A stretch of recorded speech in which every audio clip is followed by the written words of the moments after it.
tinatawag kong si Bathala sa tula. Malayang nagsusulat sa tula. Pero nung ako ay nagsayaw na, malayang pagalaw ng katawan, medyo inilang ko ang pagtutula.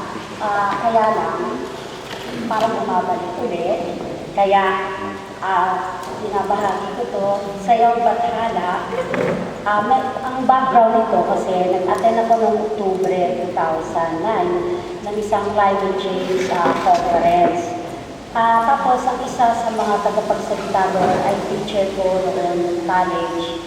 Nung ako'y nag-aaral ng literature, at nung nag-retire siya at pumasok sa environment protection. Tapos binabasa niya para ipakita, marami na siyang konbensyong pinuntahan sa iba't ibang bahagi ng mundo. Pero kinuha niya isang ehemplo nung matatapos na siya, malapit na siya matapos magsalita. Binasa niya ang isang tulang sinulat sa English na isang Indonesian na hindi ko mukhang umiiyak ang aking kalooban kasi parang sabi niya, until you right the wrongs, I shall not do this and do that. I shall not write a poem, I shall not do this. Mahaba yung tula na yun, na ang tingin ko, bakit naman negative, na porket maraming kadiliman sa paligid, pati mga artists, parang mag-walk out, hindi daw sila gagawa. Pero maganda yung tula, in terms of craftsmanship ng tula, yung pagkakasulat, yung use ng words, gumagawa siya ng rhythm, pero yung hiwa, hindi ko talaga magustuhan at umiiyak yung tunog ko. Kaya habang siya ay patapos na nagsasalita, bilis kong sinulat at ibinigay ko sa kanya yung draft mismo. Tapos tumawa siya, tapos lumiti. Pero pag uwi ko sa bahay, andun pa rin yung diwa, hindi pa siya tapos. So, nung natapos, ito siya, October 24, 2009. 2 days later. So, sa akin, maganda yung talaka na yun kasi lalong na taigi yung aking papel na ano yung gusto kong gawin. At ano siguro yung pakakaiba ko sa ibang singing, magsisinging, no? Gumagawa ng singing na tingin ko, singing ay isa sa pinakamagandang ekspresyon spiritual. So kaya siguro tinawag ako sa pagsasayaw, although hindi talaga ito isang performance, ito ay isang dasal. At ito rin sa tula, Sayaw Bathala sa sinaunang diwatang ina. Kung wala nang umawit sa may karamdamang mundo, wala nang sumayaw sa nabaldadong daigdig, sa panahong ito ako lalabas at sisigaw. Lahat ng nagmamahal sa buhay, magkaisa. Di ito panahon ng galit at pagkaumig. Kahit na may bigat ng dusa at paghihirap, huwag ipagkait ang king talino at kakayahan. Hayaang ang sariling yaman ay maging alay, handog na liwanag sa biyayang tubig, sa naghihingalong mundo. Oo, ako ay tatayo at magsisimulang uminda, maghahabi ng pangungusap sa wika ng mga bituin.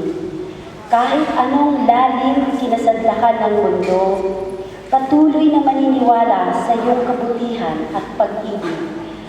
Sa pag-aaralan bakas ng iyong ginintuang katuruan, sa naglahong sinaunang paraiso sa kalupaan, sa gitna ng kadiliman, magsisilbing liwanag. Dahil sa iyong patnubay sa kalooban at kalawakan, ang sumasayaw na kinatawan mo, makabagong babaylan sa mundong sa iyo'y matagal nang lumimot. Sa iyong gabay, sasayaw kaming sama-sama, upang ang nagunaw ay lumitaw na muli. Sasayawan namin ang mga kasalatan, ang kahirapan, kasamaan, kalamidad, tagtuyot. Sasayaw kami sa paghilom ng mga sakit. Sasayaw kami sa kaligtasan ng mundo, sa daluyong ng mga baha, panganib nuklear at tigmaan, hanggang sa ang ganid at negatibong kamalayan ay matunaw at sumibol bagong tao, mundo at kalangitan. Sa sayaw ni Bathala sa kaibuturan at katahimikan.